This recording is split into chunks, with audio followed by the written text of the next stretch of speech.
Hey, Chris.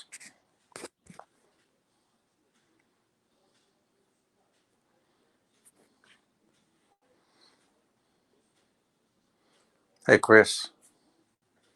Can you hear me?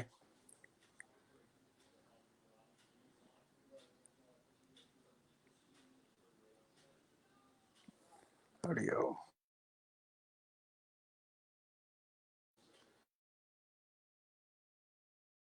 Good.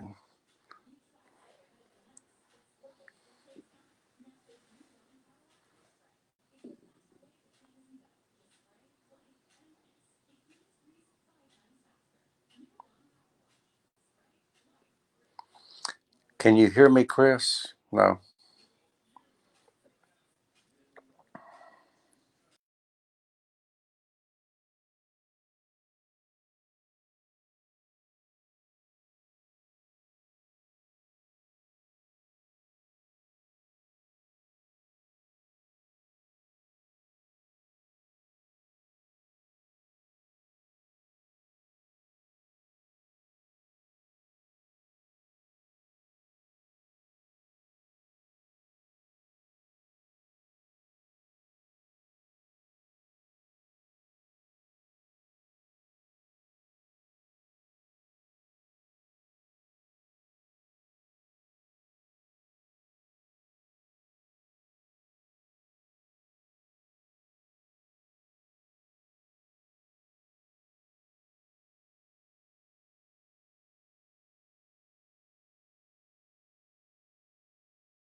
Well, and one thing I want to address on that is, of course, the state of Tennessee has yet, to this day, nearly over a decade after the Affordable Care Act passed through the United States Congress, they have yet to take advantage of expanding Medicaid. And what we've seen in rural healthcare is the basement of rural healthcare across this community. We've seen over 12 hospital closures in 10 years. In our fourth congressional district, half of them. So do you think now is a time that we can reimagine, come back to the drawing board, consider the Haslam proposal of 2014, and expand Medicaid finally for the state of Tennessee? And what would that look like for Warren County?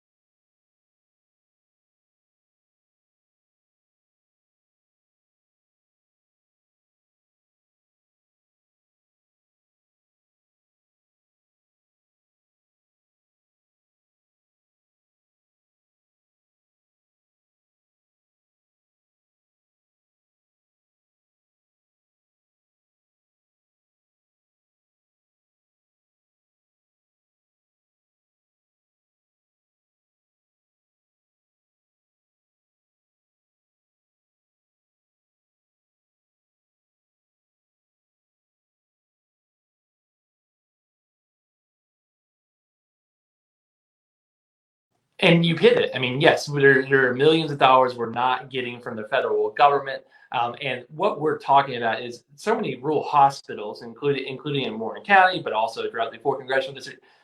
We always talk about surviving. But what's remarkable to me about it is that really we can see, if we expanded Medicaid, we can see a revival of rural healthcare. The government payments sustain rural hospitals. Now, as we look kind of further down the road, we're not there yet, but as we look further down the road, hospitals love Medicare. Both my parents are on Medicare, more recent, but they love it. But hospitals love it because Medicare is a guaranteed payment structure. They don't have to deal with the hellacious aspects of dealing with the billing of insurance companies, and they know the government's going to pay the bill. They know the government's going to pay the bill. And so I want to kind of put a broader sort of question. And I see that we're having people ask questions too, and we'll get to those. So if you have questions, please put them in the comments. My question is for you. Can you give us an argument for why government is important in rural lives? Why we need government in rural America, and what value it adds, and why the arguments that government should stay out of our lives is dead on arrival and will really disadvantage rural America.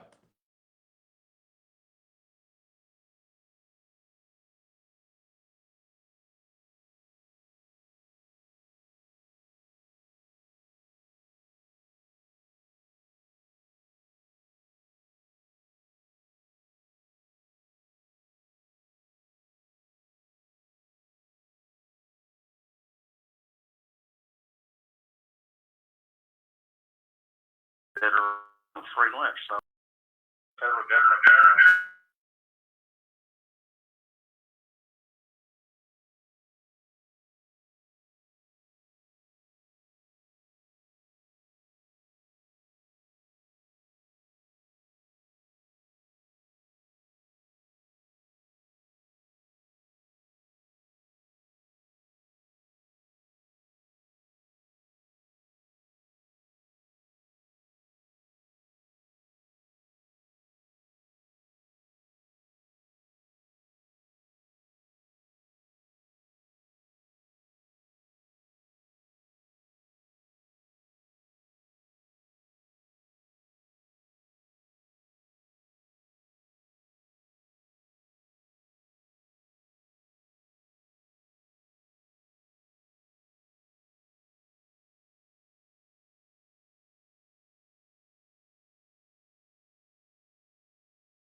Well, and one thing I want to kind of go in on that is, I want to ask on two aspects. I want to talk to you briefly, and we got a few questions. And so we'll get into those. One question that we've gotten consistently is about vouchers. Can you explain to me and explain to this community? I assume you're opposed to vouchers. I believe Warren County, the school system is opposed to vouchers. I'm not sure what your state reps did, but can you explain what vouchers would do to Warren County?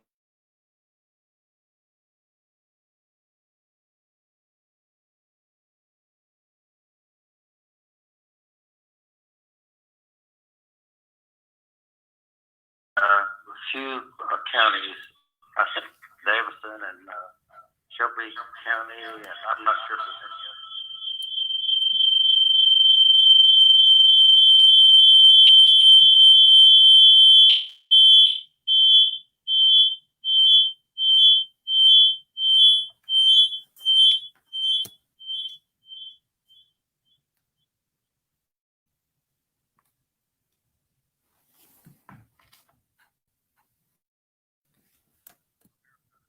As far as education goes, and really vouchers and not I forgot now how much money. I think the first year last year maybe they gave $25 million, and this year it's probably $125 million. I'm not sure what it is in 2020. The vouchers would devastate Warren County schools. Well, and it's so obvious too that the voucher program is a pet project of Bill Lee. But it seems that what's so strange about it is Bill Lee is from, and we're not here to attack the governor per se, but Bill Lee is from the suburbs. He pretends to be from rural America, but let's be real. He lives in Williamson County, which is the wealthiest suburb of Nashville and one of the wealthiest suburbs of the United States. What's so remarkable is that the voucher program is such a suburban way of understanding life that I think it is amazing that a governor who has this supposed obsession with rural America, with rural Tennessee, has as his signature program, a program that could hurt so much of rural Tennessee. David, one final question, and then we can get to the end here. What do you want from me? If I'm elected to the United States Congress and I defeat Scott Desjardins like I plan to do, what do you want for me to do for Warren County, for the community in Washington? Well, the main thing is come to Warren County and talk to people. Scott Desjardins has never been here as far as I know. Listen to the people in Warren County and the 16 counties or 12 counties, however many it is, that you represent in the 4th District. And if you listen to the people here, they would want just what every American wants. They want a good life, that they can support their family, that they can have good health, good education, and good jobs. So if you help listen to people in this area, in your district, and then I tell you what, you would be well liked and keep getting reelected, I hope. And I hope you do get elected the first time. Well, David, I really appreciate you being on here with us. I do plan on getting elected. I do plan on winning this election. I do plan on fighting every day to make life better for the communities of Warren County, for McMinnville and on. And so I thank you for joining us. Well, you're welcome. Thank you so much, David.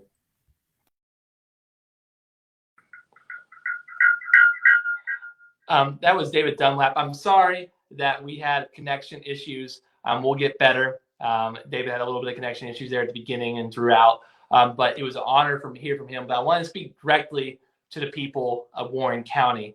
Congressman Desjardins has never, from what I understand, visited your county. You know what's interesting? Every year, every 2 years, you have a debate at Warren County in the fall. And every 2 years, Congressman Desjardins has a big empty seat that says Scott Desjardins, and he's never there. He has never sat in that seat because he's afraid. He is hiding because he is deluged by scandal, and he's not coming out for you and your family. Look, folks, I will show up. I have shown up. Here's the reality. You know me. You've met me. And if you haven't met me yet, you know that you will. You have never met Congressman Desjardins because he's never come to see you.